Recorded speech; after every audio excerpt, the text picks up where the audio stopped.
No, Tom, you're not owning the picture. You're owning the token of the picture on the blockchain. Okay, that's nonsense, and I hate it. I also hate it. No, but it's non-fungible. That's not helping. That doesn't Even even a little help. I don't know what that means. Hey, fellas.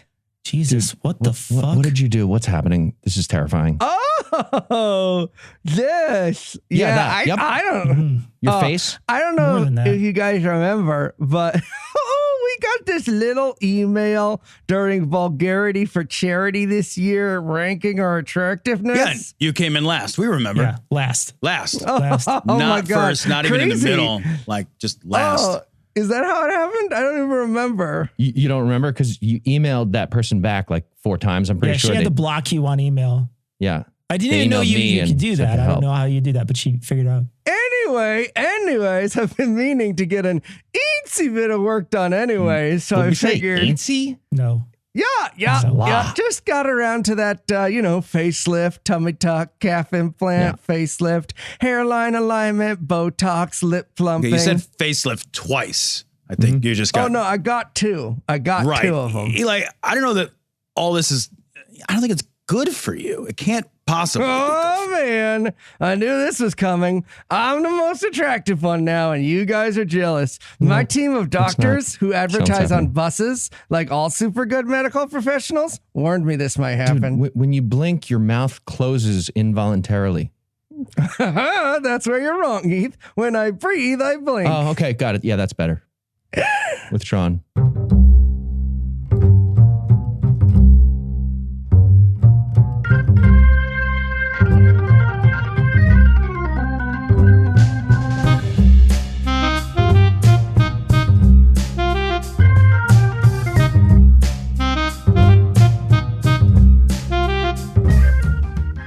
Hello and welcome to Citation Needed, the podcast where we choose a subject, read a single article about it on Wikipedia, and pretend we're experts because this is the internet and that's how it works now. I'm Heath, and joining me to talk about physical beauty, we have a panel of audio podcasters. Kind of look like an evolution chart of the dad bod. Eli, Tom, and Cecil. I mean, that's only true if the dad bod evolved from the bad body. So. I feel like I'm one of those celebrity photos, like, the celeb on the beach just titled, "Has Tom given up?" A spoiler, yes, I have. Very much It's so. a cruel trick of nature that the childless can be dad-botted. It's just cruel as fuck. Yeah, man, I'm all the way dead. But to be clear, I'm part of this chart too. Maybe I'm on one side because of tall. So there you go. Fun. I don't know whether I'm further close to dad bod or further. We're all dad bods. Let's be honest. Well, you're not the evolutionary one hunched over. That's for sure. Yeah, that's fair. Why are there still dad bods? So Tom, what person, place, thing, concept, phenomenon, or event are we going to be talking about today? Well, today, Heath, we are going to be talking about some seriously insane, dangerous beauty products and treatments. Okay. And how would you describe your personal beauty situation right now? Right now, I'm all gussied up and ready for a night out on the town, Heath. Fantastic. Okay. So let's get started. Anthropologically speaking, where do we begin? Well, Heath, for as long as there have been people, it seems there's been a desire to change, enhance, or modify the body to make us more attractive to others. Now, let's face it, as complicated as humans might pretend to be, at the end of the day, the drive to be attractive is deeply ingrained to us by our very biology. We want to fuck. And if we didn't evolve to want to be fuckable, we'd certainly not have produced billions of us or lasted this long despite having perhaps the least useful bodies in the entire animal kingdom. And since humans don't go into seasonal heat and wag our shiny red asses around while reeking of pheromones, we've had to improvise ways to show the world that we are down. Do we not go into seasonal heat at all? No, we don't go into seasonal heat. Sometimes none of us Heath do. asks these real questions from his heart on our It's podcast. always winter for us, Heath. Everybody's not doing that. Yep. Go ahead. Tom, please. You were talking. Flash cut to Heath sadly putting his big red ass away. So that deep-seated biological evolutionary urge to be attractive has led humans to do some seriously weird and dangerous shit to ourselves. All right, I am taking notes. Next time a listener ranks our attractiveness, top 4, baby. You're being super cool about this. So when people are aroused or excited, our pupils naturally dilate, and so large pupils are commonly seen as attractive and beautiful. This was particularly true in Renaissance Italy, where enlarged pupils were very much in fashion. Naturally, women needed to find a way to keep their pupils enlarged even when not in a state of high arousal, so it became fashionable for women to squeeze belladonna, otherwise known as deadly nightshade, into their eyes. Oh. Now, this did have the desired effect of dilating the pupils, so, it's a win there. But it was also called deadly nightshade because it is a fucking poison. Okay, yeah, right on the nose. And it did have the bad habit of eventually causing blindness. Your eyes are like pools of blood, of leaky blood. Okay, counterpoint, they were attracting Italian men, so seems like a win for everybody here, Tom. Have you looked at the upsides? Yeah, also just new rule. Maybe we don't give deadly poisons happy, positive names like beautiful woman flower. That's what belladonna means in Italian. Great marketing campaign for that poison flower. Yeah. Just an awesome marketing campaign. Sometimes the goal wasn't to look more sexual, but more demure, less overtly sexual. And we all know how incredibly sexy having hair is. And so did the women of Renaissance Italy. In fact, women of the Renaissance were absolutely convinced that any facial hair was just too much. And so it was a common practice for women to pluck. Now, if you're thinking, well, that's not so weird. Lots of women pluck stray hairs. Yeah, they do. But the fashion at this time was a completely smooth, hairless face with a total 5 head. So plucking was ramped up a notch. The lip, plucked. Eyebrows, plucked. Eyelashes, Jesus. nope, also plucked. The hairline, your hairline, plucked to make more forehead. We're talking smooth as a billiard ball with eyes poking out of it. You hear that, Heath? You were a pretty lady in Renaissance Italy. Jesus Christ. Eli and I, though, are fighting for last place. Oh, yeah, no. Fighting for last place. Yeah. Listen, if you're supposed to pluck eyebrows, I'm not winning that contest. That's true. That's your Achilles heel in that beauty contest. But Mr. Heath, the eyebrows. Renaissance lady comes to fucking modern times and falls in love with powder from that movie.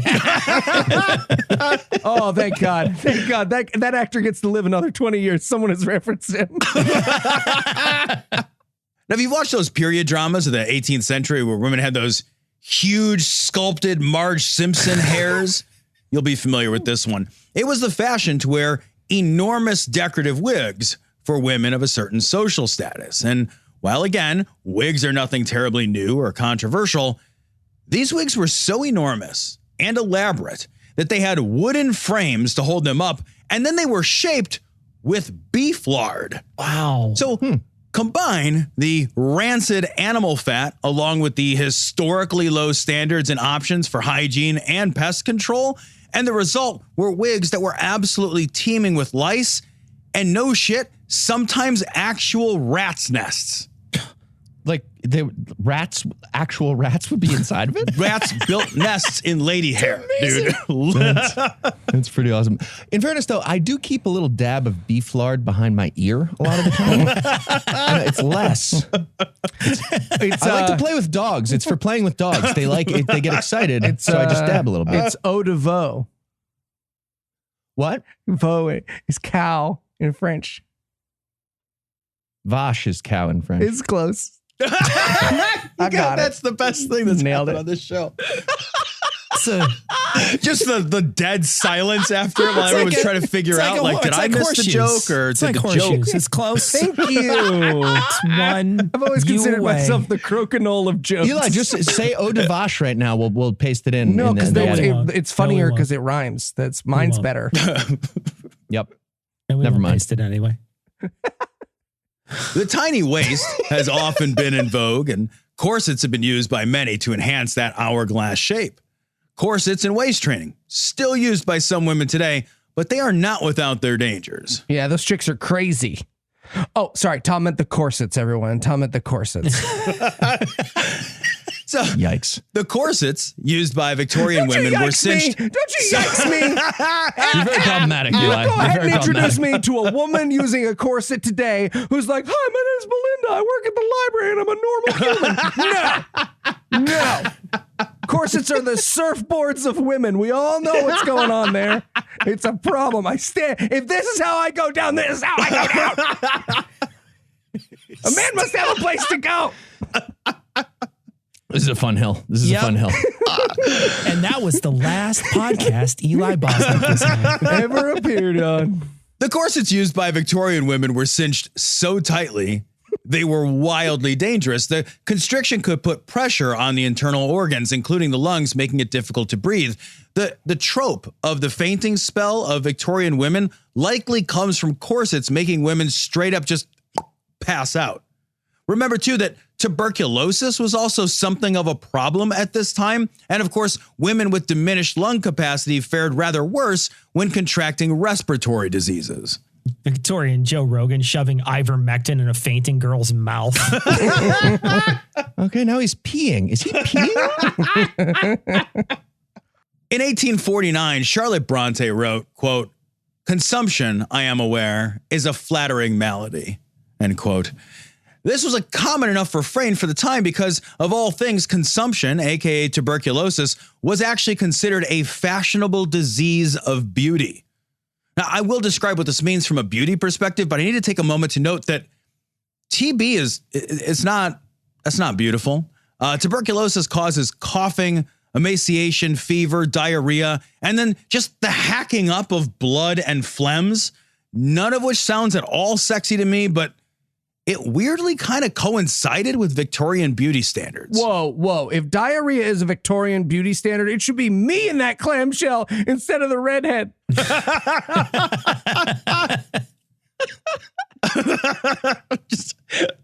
Somebody's got to paint that for us. Yes. No. Sarah? Yeah. It's the birth of Venus with Eli Bosnick. The girth of Venus.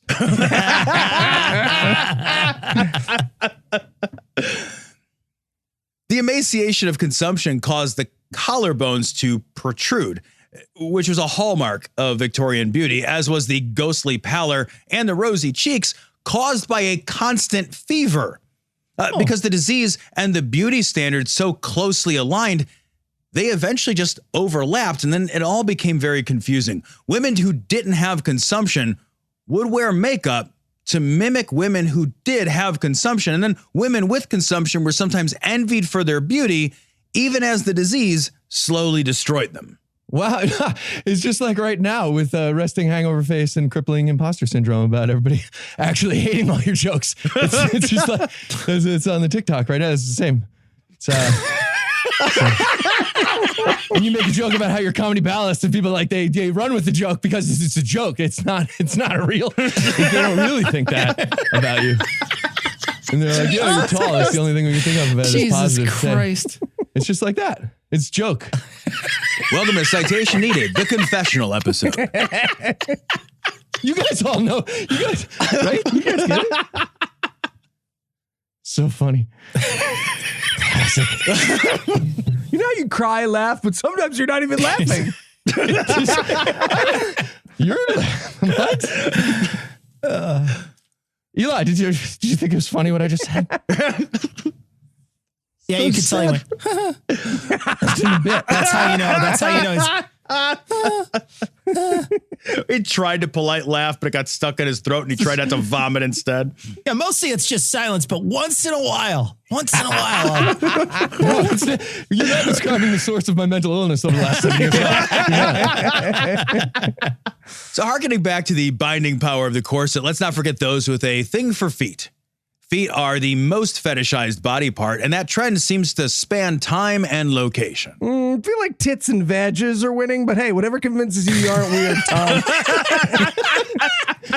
Does that count as a fetish? It doesn't when I looked it up. Just, No, it doesn't. That's okay. That's Yeah, the difference. That's just like the vagina. Or That's the just penis. where you get it done. That's the start. It becomes fetish beyond when you go anywhere else, right? Exactly. Okay. Yeah, a typically non-sexual body part. So high heels are a normal, if often painful, part of a woman's fashion choices now, but that pain is nothing compared to the Chinese practice of foot binding. This trend dates back at least as far as the 10th century and was primarily a practice for upper class and wealthy families. Binding the biscuits often began on girl children as young as 2 years old, and the bindings were so tight and restrictive that they caused terrible pain and crippling permanent deformity. The practice of foot binding in Chinese culture mostly died out by the early 20th century, though as late as 2007, there were still women alive who had been mangled in this way. Fuck. Okay. So, well, I'm glad they didn't realize amputation was like the ultimate in foot binding. I'm trying to find a positive here. Level up. So this one is just fucking bonkers to me. The Mayans would have scoffed at binding something as trivial as the feet because they were into head stuff. The Mayans practiced something called head binding. To permanently deform someone's skull, you have to start early, though, like very early, like pretty much right after birth. This is because a baby's skull is not yet fused and as a result can be sculpted like bone topiary. What? The Mayans practiced. Tom's not exaggerating. We're going to see a picture in a second. The Mayans practiced two forms of head binding. The first, typically reserved for those of high rank, was meant to induce a skull shape with like a high pointed cone. And guys, I mean, crazy high. Here's a picture, guys, in the notes. This is a real picture I found. Bone topiary. It looks like an alien mother I'd like to fuck. That's what it is. I feel like they were on a whole nother level in the Mayan culture with giving head. You know what I'm saying? I'm looking at this like that skull was going inside of something for sure. If I ever go back in time, I'm bringing a copy of Uncensored Coneheads. They'll fucking lose it. If you guys saw the atrocity that was like Kingdom of the Crystal Skull, It really does look. it looks like Crystal that, Skull, yeah. but not crystal. Yeah. Looks exactly like that. Those are definitely real. Yeah, 100%. The picture I'm looking at. There's lots of examples of it. Yeah, lots of examples. Yikes. Now I'm filled with doubts. So for those with less high rank, the general population, they just sort of flattened a side of the skull is how they described it. okay. So I guess the good skull stuff was just for the rich. Okay. I like that the poor people tried, though.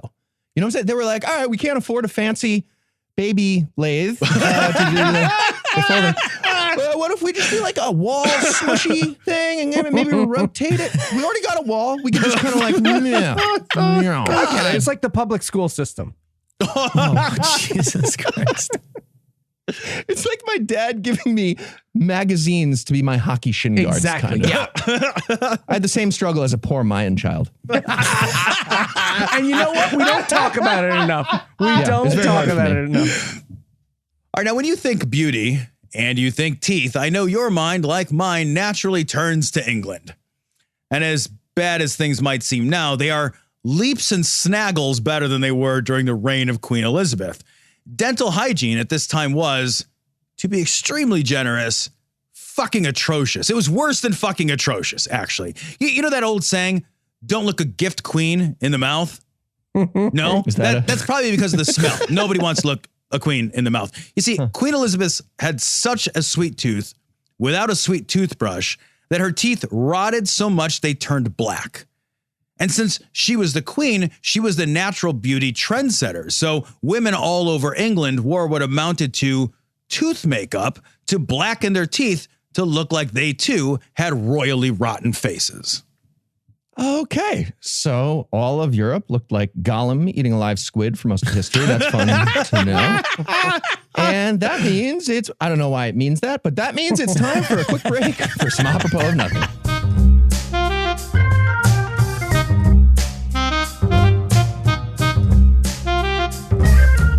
Hi, I'm Eli Bosnick. I'm Heath Enright. You know, we've had a lot of fun today talking about the truly horrific ways that society has mutilated women's bodies. What would we say? Fun? But if I can get serious for a moment, Yes, we there's would say one fun. beauty treatment that I've been using my entire life, and I just can't recommend it enough. Clueless White Guy Confidence. Oh, what's clueless white guy confidence? I'm glad you asked, Heath. It's the feeling of sitting on top of a snow fort you didn't build and thinking to yourself, I built this with my own 2 hands. Okay, but you just said you didn't build it. Take a moment to Google me. Really. Gaze on the fact that I look like a scrapped Pixar villain about a haunted mine, and then remember that a non-zero amount of humans have agreed to let me have sex with them. Okay, you got to admit that is impressive. Yes, it is. So throw that makeup in the garbage, cancel that Botox appointment, and get yourself some Clueless White Guy confidence today. Clueless White Guy confidence, because you deserve it. Do you though? No. No.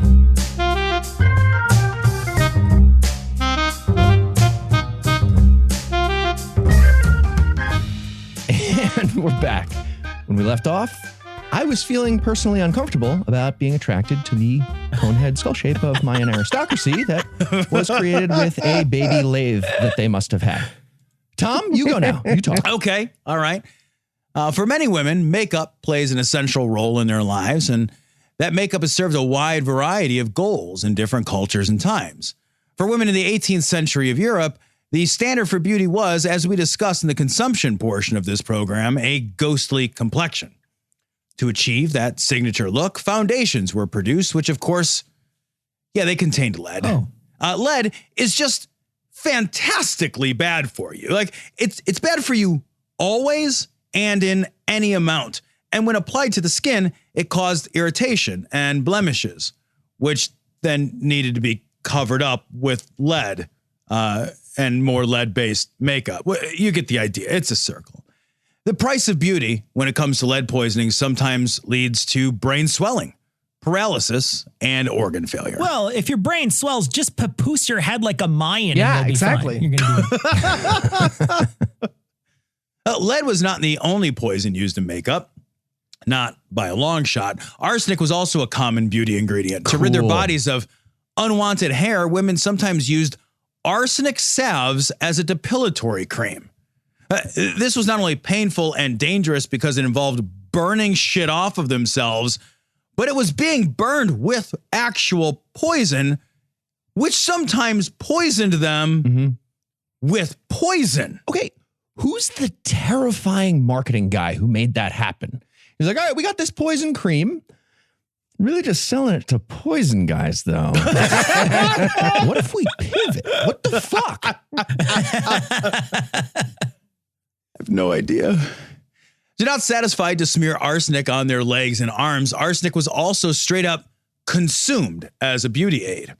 Advertisements for arsenic as a beauty tonic touted its ability to give women a fresh, glowing look with bright, vibrant eyes.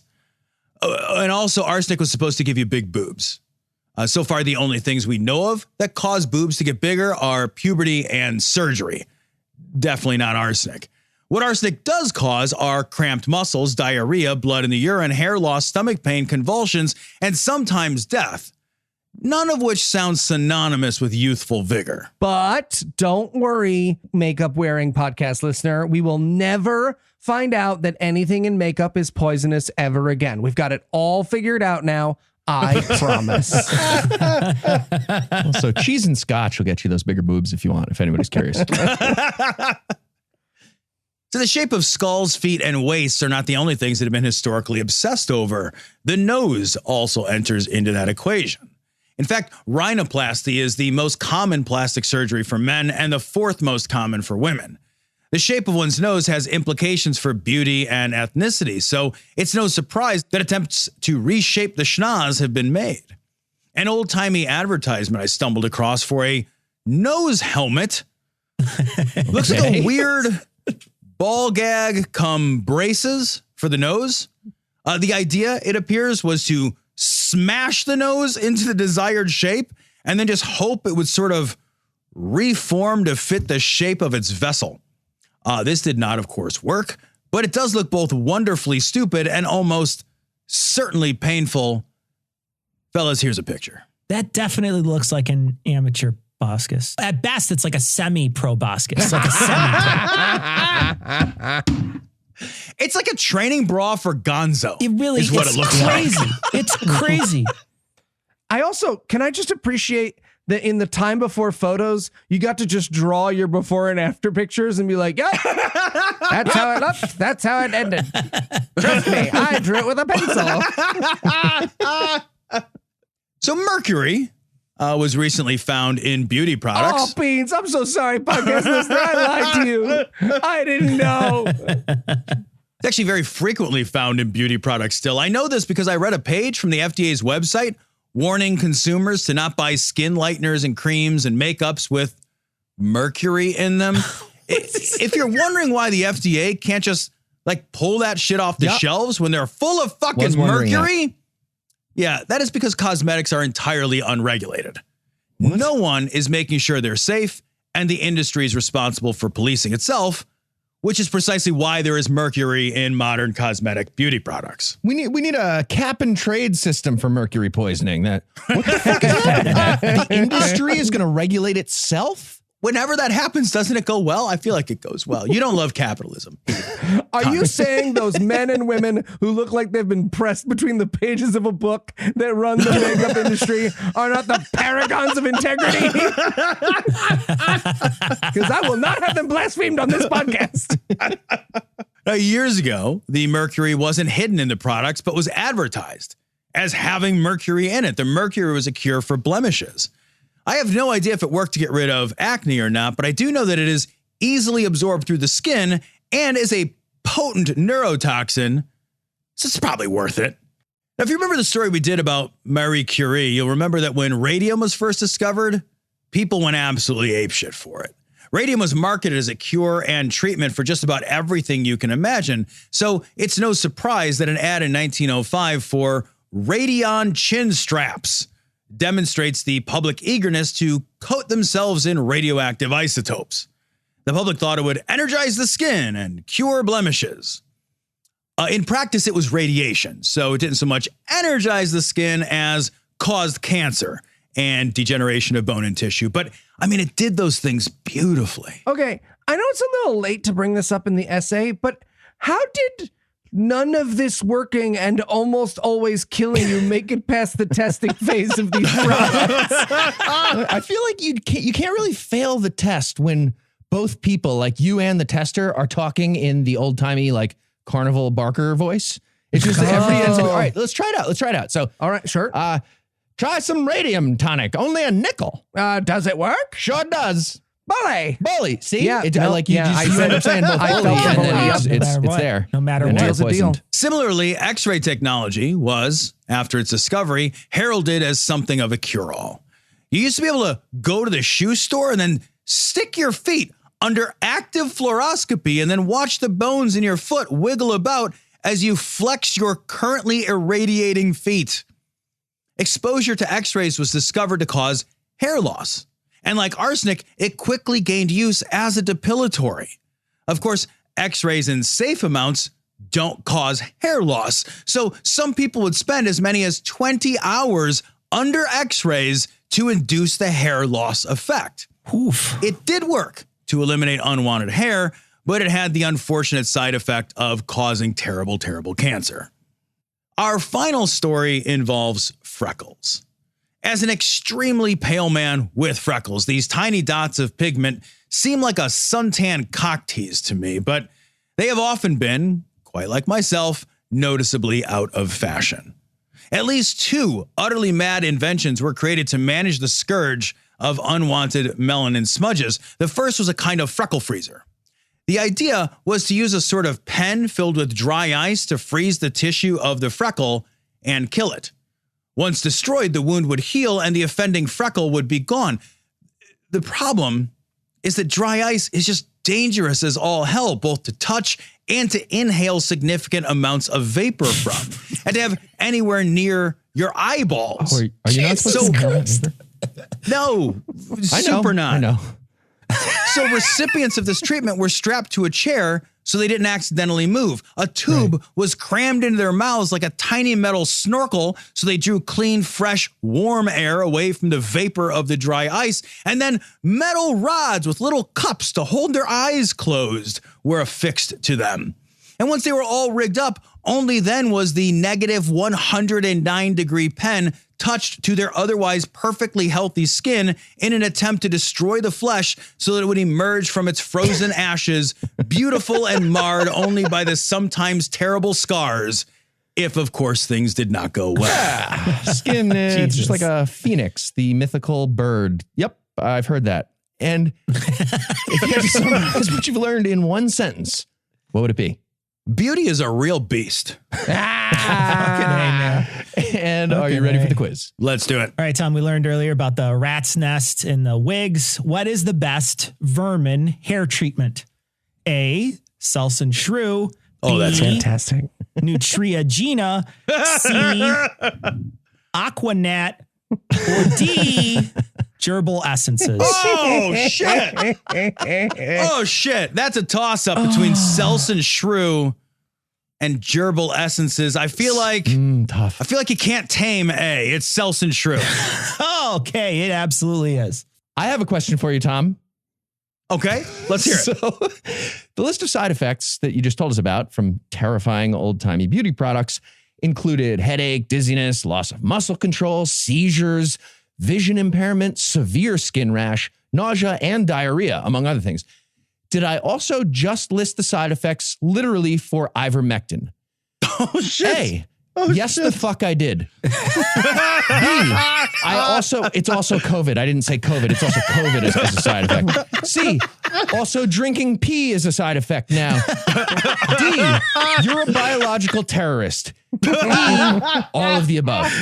Oh, God. I feel led by this question, but I'm fairly certain I hate this it's timeline E. so much. It is I E, hate this correct, Tom. timeline. Fuck. All right, Tom. Before we laugh too hard at the past, which of the following treatments is real and still in use today? A, the vampire facial, in which people draw their own blood out of their body and then smear it all over their face. B, a jade egg you put in your vagina for some reason. C, Okay. a steam laser for home butt hair removal use. Wait a minute. I have questions about the words steam laser. You should. I have Tom. and so me many both. questions You and about me both. steam You laser. should absolutely have It's a questions. regular laser. It's just steam powered, Tom. Exactly. Oh yeah, you're like shoveling coal into this Yeah, no, you huge gotta use a lot, boiler. like a lot of coal. I'm gonna It's get a rid of lot of that coal. asshole hair It's a any lot minute. of coal. It's just Those things take a lot of power. If you got all that 9-year coal, your butt hair removal set. You don't have to add the step of the steam laser. You're really just making it more complicated than it has to be. Or D, something that is not on the first page of Gwyneth Paltrow's website. Well, if it's on Gwyneth Paltrow's website, I take back my objections to the idea of a steam laser, and I'm going with D. Incorrect. Boo. Which was it? I Somehow. win. Which was the correct We one? don't know how the game I works. win. Just want to add something. C, a steam laser, I believe, is a vaginal steam laser, not a butt hair removal. They steam have a laser. butthole. They have a butthole one too. They have. Are you serious right now? Yeah, I was trying not to do vag, so I went with the butthole model. Sure. So you're telling me Goop, Gwyneth Paltrow's company, has both a Now we're vaginal. getting to the legal. They have a vaginal steam laser and a butt hair removal steam laser. Our very sweaty lawyer wants me to phrase this sentence in a way, in a different way than I'm going to. But yes, Okay. You know what? Eli wins. Good research. I win. And our lawyer loses. All right, I want Cecil to do an essay next week. All right. Well, for Tom, Noah, Cecil, and Eli, I'm Heath. Thank you for hanging out with us today. We'll be back next week, and by then, Cecil will be an expert on something else. Between now and then, you can hear Tom and Cecil on Cognitive Dissonance, and you can hear Eli, Noah, and myself on God Awful Movies, The Scathing Atheist, The Skeptocrat, and D&D Minus. And if you'd like to be a serious patron of the arts, you can also make a per-episode donation to us at patreon.com/citationpod, as well as what you would be as a serious patron of the arts. And if you'd like to get in touch with us, listen to past episodes, connect with us on social media, or take a look at the show notes, check out citationpod.com. And then I said to him, am I a model? I don't know about that, but why don't we just take the pictures anyways? Your forehead is bleeding again, Eli. Yeah, I tried to smile this morning, so. Did it work? Mm-mm. Okay.